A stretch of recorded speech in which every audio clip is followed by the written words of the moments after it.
Hello everyone, welcome to our 25 day crash course, जिसमें आपको already पता है कि हम लोग जो भी इंपॉर्टेंट चैप्टर्स है उनका समरी वन शॉट में लाने वाले, एक ही वीडियो में एक ही चैप्टर कंप्लीट हो जाएगा। और अगर आप लोग इस वीडियो को देख लेते हैं, मैं आपको 100% श्योरिटी के साथ कह सकता हूं आपको जो फाइनल एग्जाम होगा उसमें मैक्सिमम क्वेश्चन इसमें से फंसेगा। तो चलिए दोस्तों, आज के वीडियो में हम लोग शुरू करेंगे इकोनॉमिक्स का चैप्टर नंबर 1, जिसका नाम है डेवलपमेंट। सबसे पहले तो मैं यही सोच के पढ़ाऊंगा कि आपने अभी तक कुछ नहीं पढ़ा इतने महीनों में, तो मैं जो भी पढ़ाऊंगा एकदम बेस रूट से शुरू करूंगा। तो सबसे पहले जो चैप्टर का नाम है डेवलपमेंट, वही हम लोग समझते हैं डेवलपमेंट का मतलब क्या होता है। देखिए सिंपल सा बात है, डेवलपमेंट का मतलब क्या, जो आप कर रहे थे उससे अच्छा करना। मतलब अगर आप कल 5 घंटा पढ़े हो तो आज 6 घंटा पढ़ लीजिए, वो हो गया डेवलपमेंट। अगर एक रिक्शा वाला है, रिक्शा चलाता है, वो अगर एक दिन में 100 रुपया कमाता है, उसके लिए डेवलपमेंट क्या होगा कि अगले दिन वो 110 रुपया कमाए। वो 10 रुपया जो हुआ वो उसके लिए डेवलपमेंट हो गया। और भी अगर मैं आपको थोड़ा सा एग्जांपल दूं तो जैसे एक स्टूडेंट है, क्लास 10 का एक स्टूडेंट, उसके लिए डेवलपमेंट क्या होगा कि बोर्ड्स में उसको 95% आ जाए, यही उसके लिए डेवलपमेंट होगा। मेरा क्या डेवलपमेंट होगा कि मुझे अरुण सर ने इस चैनल में इन्वाइट किया पढ़ाने के लिए, तो मैं जो भी कोर्स लाऊं उसमें से मैक्सिमम क्वेश्चन आपके बोर्ड्स में फंस जाए, यही मेरे लिए डेवलपमेंट होगा।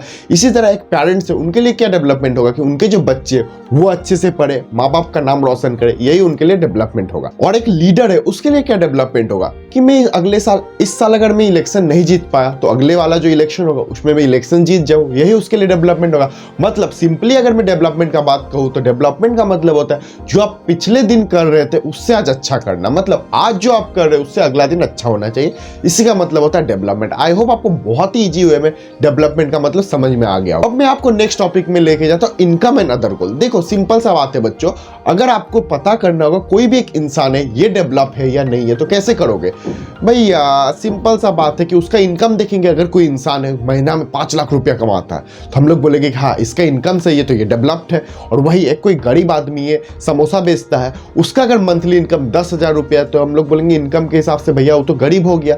इस हिसाब से मतलब इनकम जो है वो होता है सबसे इंपॉर्टेंट पैरामीटर समझने के लिए कोई भी इंसान डेवलप्ड है या नहीं है। समझ में आया? मतलब अगर कोई इंसान का इनकम अगर अच्छा है तो वो डेवलप्ड है, अगर कोई इंसान का इनकम कम है तो वो डेवलप नहीं है। लेकिन बच्चों ये चीज तो आपके एनसीईआरटी बुक भी मानते हैं, लेकिन इनकम के साथ अदर गोल्स जो है वो भी इंपॉर्टेंट है। कैसे?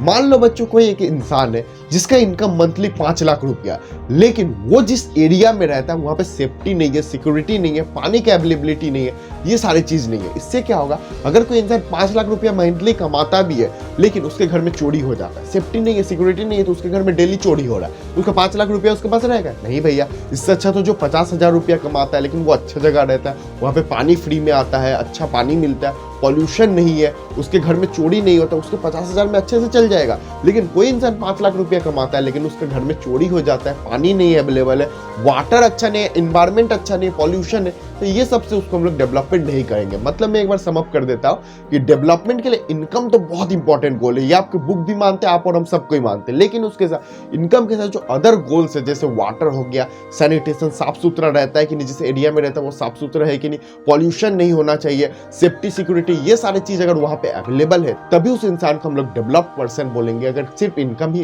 गोल नहीं होना चाहिए। मतलब आप बहुत अच्छा यहाँ पे लाइफ का लेसन सीख लिए कि आप कोई भी शख्स हो, आप मंथली करोड़ों रुपया भी कमा लीजिए, लेकिन आपका फैमिली के साथ अच्छा रिलेशन नहीं है, आप पढ़ाई में अच्छे नहीं है, आप चोरी करके पैसा कमाते हैं, तो फिर इसका कोई फायदा नहीं हुआ। आई होप बच्चों आपको ये भी चीज समझ में आ गया होगा। अब बच्चों एक क्वेश्चन उठता है कि हम लोग कैसे समझेंगे कौन सा देश है जो डेवलप्ड है, कौन सा देश है जो कम डेवलप्ड है, या भारत के अंदर अगर हम लोग बात करें तो कौन सा स्टेट है जो बहुत अच्छा आगे बढ़ रहा है, वही कौन सा स्टेट है जैसे बिहार, झारखंड, यूपी हो गया, वो सब पीछे रहता है। क्यों हम लोग कहते हैं, अब इस चीज को हम लोग समझते हैं। इसके लिए बच्चों एक कंसेप्ट होता है एवरेज इनकम का, या फिर पर कैपिटा इनकम हम लोग जिसको कहते हैं। इसका मतलब क्या हो गया, एक इंसान के, अगर आपको एक स्टेट का इनकम निकालना है उसी को हम लोग एवरेज इनकम बोलेंगे। मतलब एक स्टेट में टोटल इनकम कितना हो रहा है उसको अगर हम लोग पॉपुलेशन से डिवाइड कर दे तो हम लोग को एवरेज इनकम मिल गया ना। सिंपल सा बात है, जैसे आपको 10 इंसान का एवरेज इनकम निकालना है, तो आप 10 इंसान कितना कमाता है उसको जोड़ दीजिए, डिवाइडेड बाय 10 कर दीजिए, तो सिंपल मैथमेटिक्स है। इससे क्या होता है, एवरेज निकल जाता है। हाँ, अब देखिए क्या होता है, मान लीजिए आप बिहार को एक साइड में लिए, एक साइड में आप कोई भी साउदर्न स्टेट्स को लिए, तो दोनों में क्या अंतर होगा, जिसका एवरेज इनकम ज्यादा होगा वो जो स्टेट होगा, वो जो कंट्री होगा, वो डेवलप्ड होगा। ऑब्वियस सा बात है, किसी के एवरेज इनकम 100 रुपया है, किसी का एवरेज इनकम 10 रुपया है, तो 100 वाला का जो एवरेज इनकम होगा, वो स्टेट जो होगा, वो जो कंट्री होगा, वो आगे होगा। सिंपल सा बात है, ये तो आपको इजीली समझ में आ गया होगा। लेकिन अब मेरा एक सवाल है, जो चीज आपने अभी पढ़ा, क्या सिर्फ इनकम ही इंपॉर्टेंट पैरामीटर्स है? तो ऑब्वियस सा बात है नहीं है। एवरेज इनकम भी उसी तरह ओनली द पैरामीटर नहीं होना चाहिए, उसके साथ जो अदर गोल्स है, पब्लिक वहां पे फैसिलिटीज है कि नहीं है। आपका एवरेज इनकम तो करोड़ों का है, आपका वहां पे लोग करोड़ों कमा रहे हैं, लेकिन वहां पे हॉस्पिटल नहीं है, तो फिर क्या फायदा? आपके वहां पे स्कूल नहीं है, तो फिर क्या फायदा? आप जहाँ पे रहते हैं वहां पे वाटर ही अच्छा नहीं मिल रहा, पानी पीने के बाद लोग ज्यादा दिन बच ही नहीं रहे, बच्चे जन्म ले रहे हॉस्पिटल में, वो तुरंत मारे जा रहे, तो ये सारी चीज तो खराब हो गया। मतलब अगर आपका एवरेज इनकम अच्छा है तो बहुत अच्छा, वेल एंड गुड। जैसे मेरा इनकम अगर अच्छा है तो वेल एंड गुड, लेकिन उसके साथ अगर मेरा पब्लिक के साथ रिलेशन अच्छा है, मैं अपने बच्चों के साथ कनेक्ट कर पाता हूं, तो बहुत अच्छी बात है। उसी तरह अगर यहाँ पे वाटर का अवेलेबिलिटी है, पॉल्यूशन फ्री एनवायरनमेंट है, इस तरह के अगर फैसिलिटीज अवेलेबल होंगे, तभी हम लोग उसको डेवलप्ड स्टेट, डेवलप्ड कंट्री कहेंगे। सो आई होप बच्चों आपको मैक्सिमम 90% चीज जो था वो समझ में आ गया होगा। अब बच्चों आप जब एनसीईआरटी बुक को पढ़िएगा, आपको एक लास्ट टॉपिक बचता है, सस्टेनेबल डेवलपमेंट। सस्टेनेबल डेवलपमेंट का मतलब क्या होता है? डेवलपमेंट तो होना चाहिए। देखो, आप और हम सब मानते हैं कि डेवलपमेंट होना बहुत जरूरी है। कहीं पे बिल्डिंग नहीं है तो बिल्डिंग बने, कहीं पे पानी नहीं आ रहा तो अंडरग्राउंड से हम लोग पानी निकाल पाए।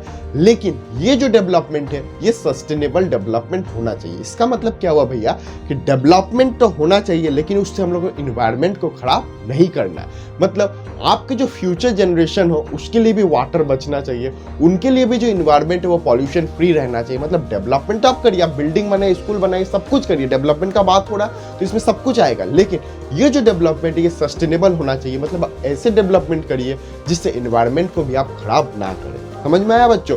तो आई होप बच्चों आपको आज का लेक्चर पसंद आया होगा। प्लीज दोस्तों, मेरा बस आपसे यही रिक्वेस्ट है, आप अपने दोस्तों के साथ इस वीडियोस को शेयर करिए, क्योंकि अब लगातार इस तरह के वीडियोस आपको सारे चैप्टर्स के मिल जाएंगे। और अगर आप चाहते हैं क्वेश्चंस वगैरह भी डिस्कस हो एनसीईआरटी के प्रीवियस ईयर्स के, तो कमेंट सेक्शन में एक बस कमेंट कर दीजिएगा। इसी के साथ बच्चों मिलते हैं फिर नेक्स्ट वीडियो में। थैंक यू, जय हिंद।